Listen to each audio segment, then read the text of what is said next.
Hey guys, in this video I'm going to be building the 1/72nd scale Fiat G.50 from Fly Models. Now two of my YouTuber friends, Model Minutes and Ms Modeler, have both built versions of the same aircraft. And being inspired by both of their builds, links to both of which you can find in the video description, I really wanted to build one. And although Ms Modeler and Model Minutes both chose to do the vintage classic Airfix boxing, I wanted to do something a little more up to date. The Fly Models G.50 has quite a low parts count and comes supplied over 2 sprues of styrene. There are a few extra bits, but I'll come to that in a second. Most of the moulding is pretty nice, but there are some areas that are questionable. Like these engines for example, they're okay but a little bit soft. The clear parts are a bit thick, but they'll do. Also supplied in the kit are some resin engine cowlings, a nice pilot seat and some other small resin accessories. But I will be throwing some more aftermarket at this kit, mostly consisting of the SBS Fiat G.50 engine, undercarriage and propeller set. I also 3D printed some fine parts like the pitot tube, wing balances, rear tail wheel and gun sight, either to replace parts that weren't fine enough in plastic or to replace parts that I lost. I'm also pleased that my CAD work is getting better. Sidetrack aside, the decals are printed by Cartograph and they're really nice quality. And the instructions are very reminiscent of new special hobby kits. They're pretty straightforward to follow, but there could be more detail provided when it comes to placement of parts. And while I really love Italian subjects, their paint schemes are usually really fun. There was one paint scheme in particular that caught my eye. This German trailer from Toul in 1944. Now that we've seen what I'm going to build and what's in the box, let's get on with the build. I'm James and you're watching LPJ Models. As to be expected, work starts in the cockpit. And I started this by removing and cleaning up some parts from the sprues and resin casting blocks. The parts were carefully snipped and cut and any excess was removed with a sanding stick. To promote more positive fit for some of the kit parts, I opened up some of the position holes with a small drill bit. And after a few minutes it was already time to start gluing. To glue all my styrene parts I'm using VMS fast setting styrene cement. The cockpit consisted of only a few parts, but comparing this to the Airfix Vintage Classic boxing, there's a lot more detail going on inside this aircraft. When it came to gluing resin parts, I used a couple of VMS superglues. I either used VMS Flexi Black Extra Thin or VMS Flexi for PE. I just like the working time of these two particular glues. And after gluing just a few items together, it was time to do some painting. I mixed up an apple kind of green out of a selection of MRP colours, and sprayed this directly on the plastic. Because the cockpit tub wasn't going to be handled or masked, I decided to skip primer this time. The colour was built up in several light passes until I reached my desired opacity. As well as the cockpit floor and rear bulkhead, the colour was carried up the sides of the inside of the fuselage. The instrument panel was mixed with a very dark grey. I think I used black mixed with RLM 66. Before painting in some of the tiny details with acrylics, I painted the inside of the dials and some of the protruding details black. I then picked out a few of the small details with Darkstar Metallic Pewter. And because the detail was so fine, I decided to dry brush a light grey to bring out the dial and bezel details. The footrests and rudimentary rudder pedals were then painted with Darkstar Pewter. This is a really nice metallic, but it does work best with a few light coats. The small console on the right of the cockpit was then painted with AK 3rd Gen Smoke Black. This is a slightly off black and works great when you want to reserve the deepest black for extreme shadows. To add some visual interest, I did a little modulation on some of the protruding details with a lighter green acrylic paint, before using the Darkstar Midnight Shroud wash to add some depth and shading to the interior. Because acrylic washes like to leave tide marks, I find that it's best to apply this all over and then tidy up any excess with a dry brush, just to wick away the excess.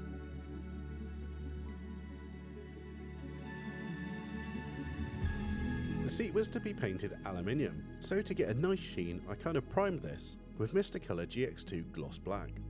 You'll probably know by now my favourite base for metallics, before spraying the seat with Alclad Dark Aluminium.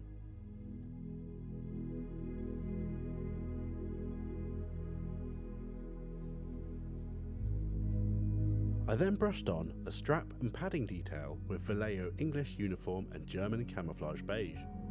To finish up, the seat was given a wash of Dark Star Midnight Shroud. To add a bit of extra realism to the instrument panel, I added some gloss to the glazing with Alclad Aqua Gloss, just to give the impression that the dials were actually glass.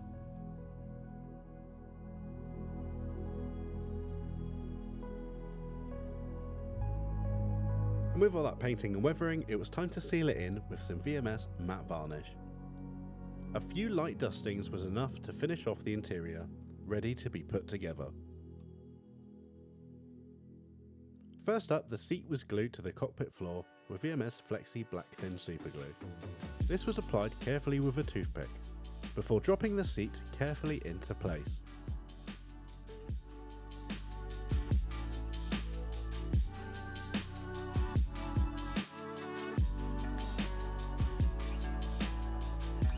The cockpit tub was glued in place and it was time to seal up the fuselage. Always make sure your mating surfaces are free from paint, otherwise the glue won't take. I always go over mine very lightly with a sanding stick, before popping on the glue and putting the halves together. I usually have to apply a few extra drops of glue along the seams just to make sure the bond is tight. And with some pressure, the seams should ooze some glue, guaranteeing a good bond, but you will have to sand this away afterwards. I'm using various grits, from coarse to remove the worst, to light to polish the surface and make it smooth. Seams on aircraft can make or break them, and after a few years of modelling, I realised that it's just time, patience and a bit of persistence to get them right. And getting these seams cleaned up properly can transform your model, which is pretty good, to a showstopper. Working down the grits from coarsest to finest also helps remove any scratches left by the previous grit, and then you'll end up with a surface that looked as if there was never a seam there in the first place. Sometimes you have to reintroduce some surface detail, like panel lines, and here I'm using a CMK razor saw with very little pressure to reinstate this panel line on the fuselage spine. There is plastic tape you can get to help make sure your lines are straight and true, but I find it doesn't work so well on curved surfaces, so this time I'm just winging it. You can see that I'm using very little pressure here, but I'm using the remains of the panel lines on the sides to line up my saw and gently gliding it over the surface. Once you've done this, you'll need to brush away the excess dust, and if the cut is a little coarse, use some extra thin glue just to smooth it over. It was time to put the wings together. This was pretty straightforward despite there being no locator pins. But one thing I wish I did on this build was to thin out the trailing edge. On the finished build, it looks a bit overscale, and I wish I'd done that considering the effort I put into the rest of the build. Never mind. Upon test fitting the wings and fuselage, I found a small gap between the back of the wings and the front of the back of the fuselage. Excuse the technical term. To fill this annoying gap, I used a 0.3mm styrene sheet. This was cut roughly to shape and then glued in place. It was then sanded smooth to blend it in with the rest of the surface. But I will need to tweak this further later on, because while it helps fill the gap, it's not perfect.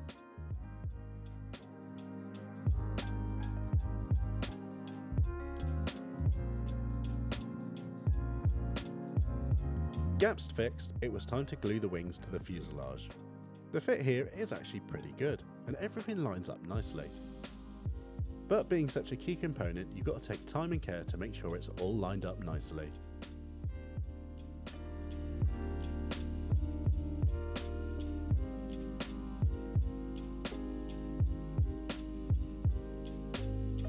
Once everything was glued and any annoying gaps filled with sprue goo, the excess was cleaned away. The leading edge of wings can be a bit of a nightmare, but just take your time. Sometimes it's hard to make sure everything has been sanded properly, but it's usually good to use the primer stage to check this and correct it if necessary. The lack of locator pins extended to the horizontal stabilizers at the rear of the plane, so to fix this I had to use a drill bit and some wire to make sure the bond was strong and the parts remained in the right place whilst the glue was quickly drying. My application of the technique may not be perfect, but it does the job. With the main airframe complete, let's move on to that engine. Let's chuck away this plastic part and open up the SBS engine. So this comes with an engine, 2 types of cowling, exhaust pipes, machine guns and an air filter. The resin engine was carefully removed from its casting block with my CMK razor saw. Once the part was freed from its block, it was primed with Mr. Colour GX2 Gloss Black. This was then painted with alclad white aluminium. As with most metallics, this needs to be built up in very light coats. I'm really impressed with this engine, there's so much detail, it's a shame you won't see most of it. I added a few highlights to the engine with alclad duraluminium. And to paint the front housing, I mixed up a light blue-grey from Vallejo colours. To bring out that lovely detail, I used some Dark Star Midnight Shroud. Again, this was applied all over. The only problem I run into with acrylic washes is the surface tension, but you can add a tiny drop of flow improver to help this. Moving on with some of the small details, the canopy was partially masked with masking tape, before infilling the rest with some VMS liquid mask.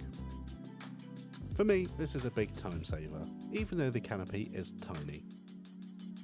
On the subject of masking, it was time to mask the inside of the cockpit. Because this aircraft has a partial open cockpit, we don't want any excess paint to get inside, so I used a piece of sponge and some VMS liquid mask to seal it all up.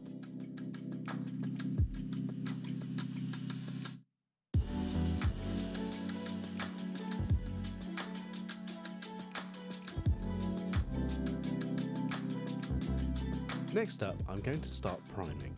But this isn't yet the start of the painting process. I'm going to use the primer to show up any gaps that need to be filled, any areas that need further sanding, or any surface texture that needs to be removed. And being a short run kit, there is a little bit of surface texture. This was removed with some 3000 grit Tamiya sanding sponge. I've got a lot more fussy with my finishes over time, and I think this step is really important. Because smooth paint is key, removing these blemishes at an early stage is ideal. The priming stage also showed us some areas on the leading edge of the wing that needed further work, so I removed any raised areas with my sanding sponge. Let's return to that seam between the rear lower fuselage and the rear of the wing. It's not quite there yet, so I'm going to need to do some further filling. But because the gap is kind of shallow, instead of using filler, I decided to spray on some Mr. Surfacer 1500. This was only lightly thinned so it remained thick, and this was sprayed heavily over the area that needed to be filled.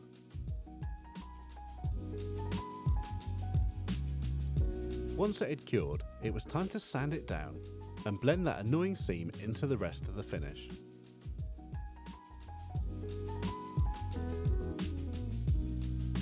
This could then be reprimed. That's looking better already.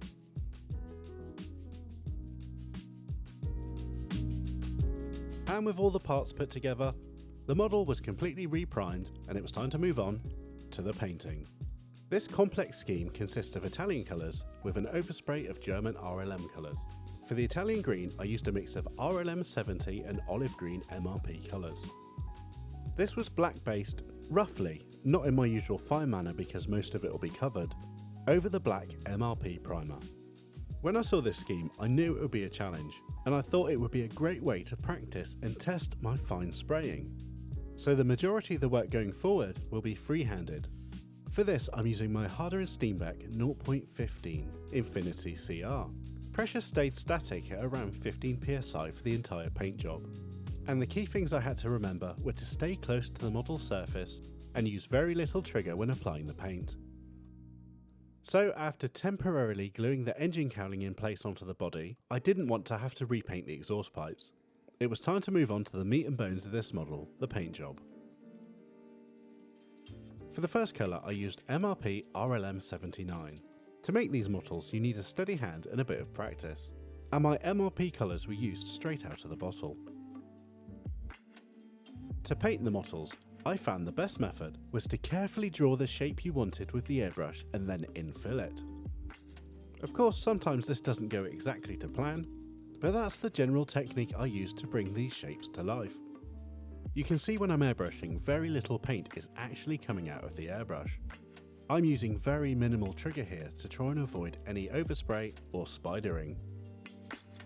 I tried to follow the instructions as best as I could for this, and I did hunt all over the internet for some reference pictures for this particular scheme, but sadly I couldn't find anything, and I even emailed the manufacturer to see if they had any, and they didn't have any available to share with me at the time. So I did have to eyeball the scheme from a very small representation of the aircraft printed on the instruction sheet. So it may not be 100% accurate, but it's as close as I could physically get it. The next colour to carefully paint on was MRP RLM 75. Again, following the same process as before.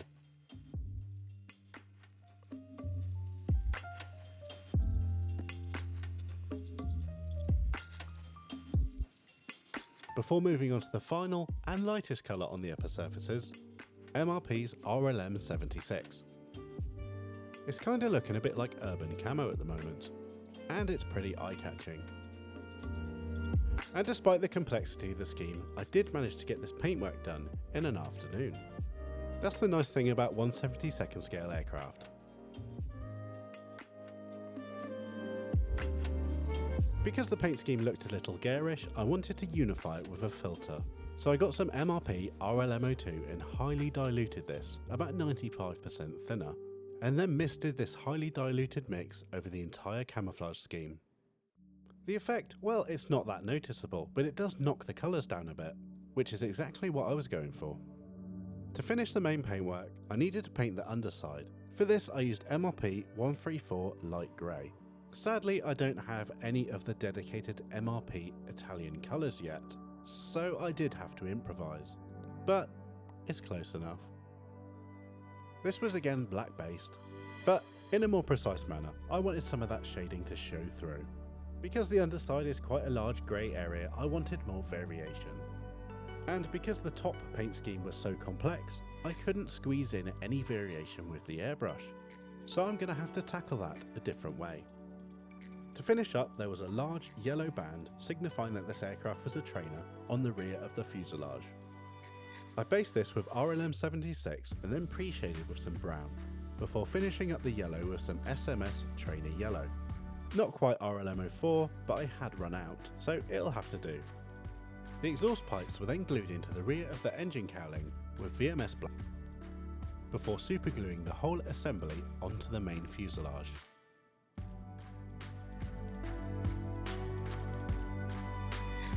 Before we move on to any weathering, it's time to apply the decals. These decals are going straight onto paint, and to prepare the paint surface I'm using VMS Decal Set and Fix. The decals were soaked only for a couple of seconds in water before putting on a paper towel to wick away the excess. And once they'd start to release from the backing film, they were slid onto the aircraft carefully. The decals were high quality and they went down really nicely. I did worry that they'd have a little bit of trouble conforming to some of those really fine surface details. But as they were fairly thin, there wasn't much problem with this, which is great in my book.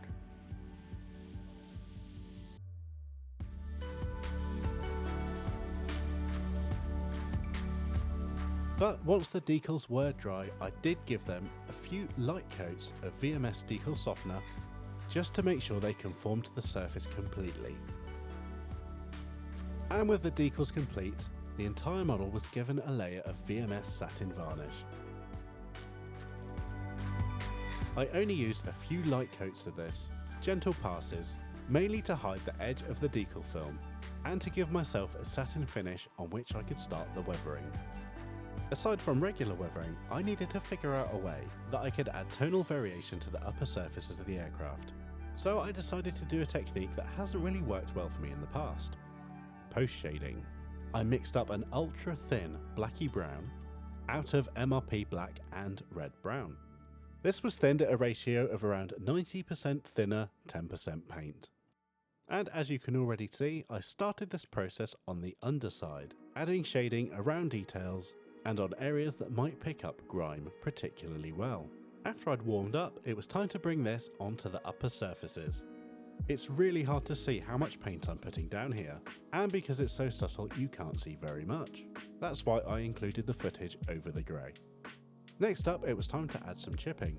I imagine this paint finish would have been fairly worn, and I reckon the RLM colours wouldn't have adhered very well to the Italian green, so I used an olive green to show worn paint. I wanted to add some more variation in the way of dirt to the entire airframe, so I mixed up some green grey with some raw umber and thinned this with about 90% water. This was then, working in sections, brushed over the entire aircraft. And while it was still wet, I used an old piece of sponge to disperse and mottle the muck. Chris from Luftwaffe 72 was a big inspiration for this build. I spent some time looking at his builds and wanted to try some of that excellent surface texture that he does on his builds on mine.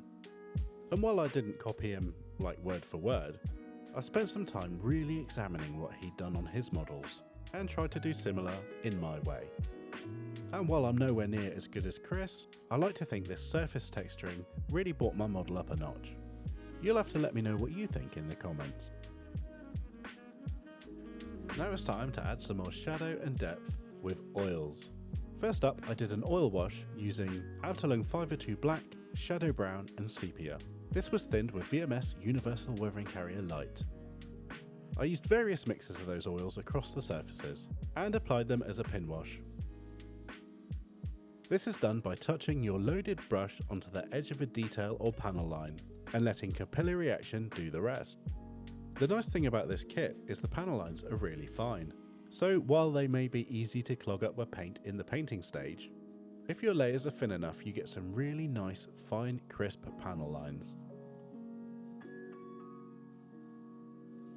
Then, using Italian WW2 Shadow Brown lightly thinned, I added some extra shading to the surface of the aircraft.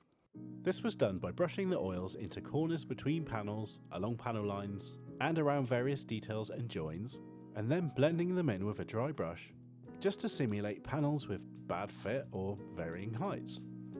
And while it might not be extra realistic, I think it adds a nice variation to a paint scheme. But the key is of course to keep it subtle.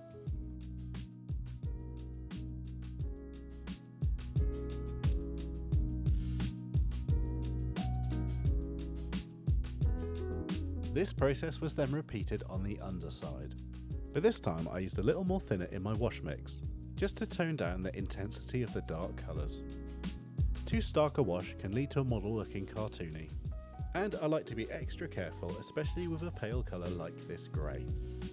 Next up, I wanted to add some grime to the model, so I used some MIG brushes Starship Filth and Grime. These were mixed in varying mixes and sometimes unmixed, and these were dabbed into areas where I wanted to show grime on the model. They were then blended in carefully with a dry brush. And if you get anywhere you don't want it, just clean it away with some oil thinner. Under the camera, these oil products look a little granular, but to the naked eye they do look a lot smoother. I'm only using tiny touches of these oil paints to add to the model. Too much and you'll ruin the effect.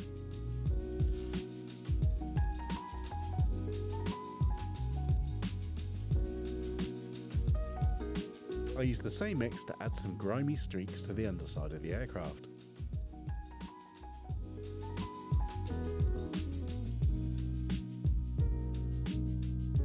Right, let's take this grime to the upper surfaces of this little Fiat. Again, Starship Filth and Grime oil brushes were blended along panel lines and in cracks to simulate built-up grime.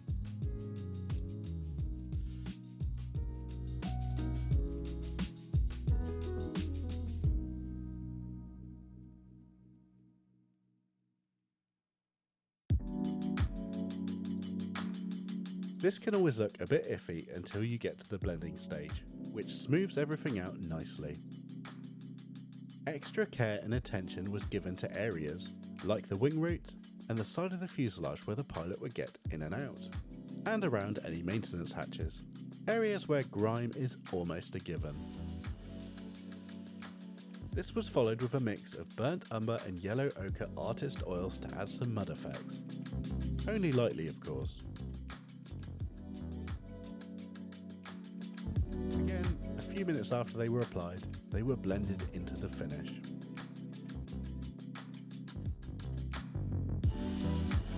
With most of the painting and weathering complete, it's time to wrap up with some of those small details. First up, I spent some time working on the landing gear.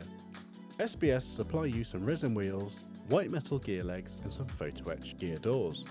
The white metal undercarriage struts took a little bit of cleanup to be presentable, and the photo etch was a fairly simple affair, being just a few parts. The gear doors were assembled in multiple parts, but I thought these were essential in maintaining a scale feel to the aircraft. Once the photo etch parts had been removed from their frets, the small burrs left over on the edges of the parts were carefully sanded away. The coast was then clear to apply some glue and glue these two halves together. For this I chose to use VMS Black Flexi Superglue so I could see if any had spilt out, and be ready to do some cleanup with any superglue debonder if needed. But luckily, I didn't need to. The parts went together pretty well. The recessed line was used as a guide as to where to stick the raised panel parts, and just a little bit of patience was needed gluing them together.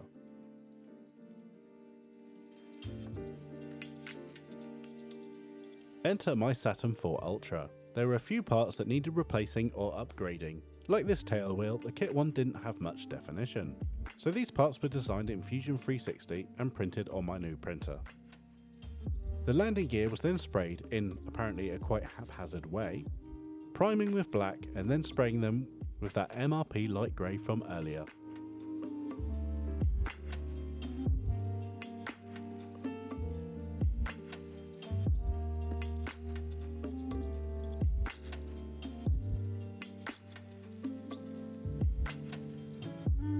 The rubber areas were picked out by brush with AK 3rd Gen Smoke Black, and the oleo strut was painted with Dark Star Pewter.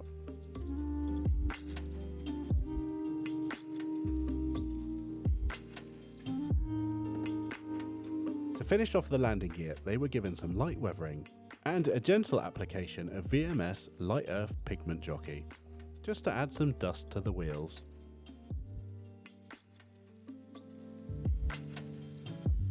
The landing gear assemblies were then glued in place with VMS Superglue.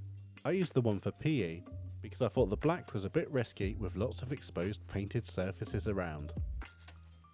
Stupidly, I dropped the original gun sight, which was provided in resin and wasn't too bad, so I had to design my own. I was really pleased with how this came out, and with some light painting and weathering and a small piece of acetate, I think it came out great. All the 3D parts I've printed in this build will be available free to Patreons and for a very tiny fee on my Cults 3D page, so check out the link for those in the description. And my tiny gun sight was then glued carefully into place. Nice! It's time to glue the canopy on.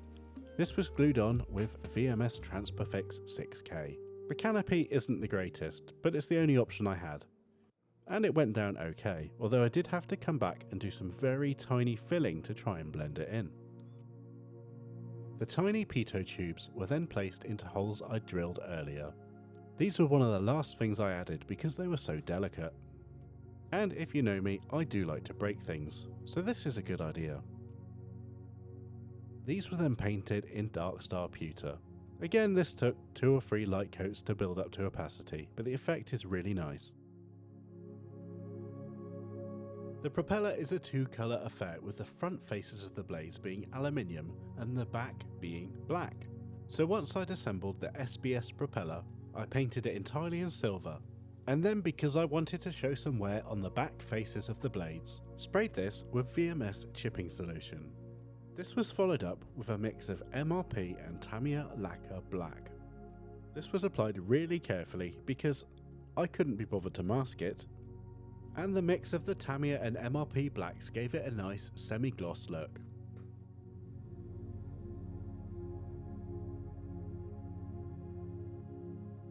I then brushed over some warm water before chipping away some of that paint. I just used some light pressure and an old stiffer brush, and the paint came away in tiny flakes and left some nice in-scale scratches and chips. The SBS engine set came with some nice replacement machine guns. These were painted in Mr. Colour Buffable Dark Iron. They were then given a wash of Dark Star Midnight Shroud before being glued carefully into place. I then popped the propeller in place and carefully glued on those wing balances, and the build was complete. And before we get into the final gallery images, I'd like to give a huge thanks to my patrons for supporting my work. Your support is much appreciated, thank you.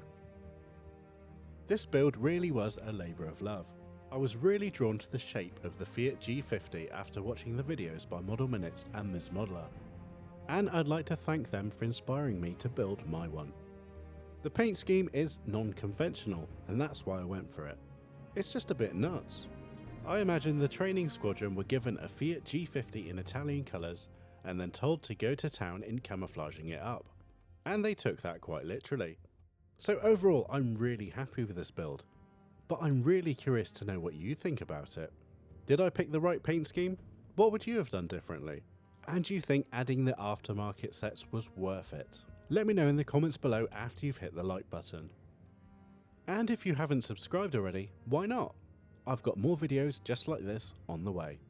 I'm James from LPJ Models. Thanks for watching.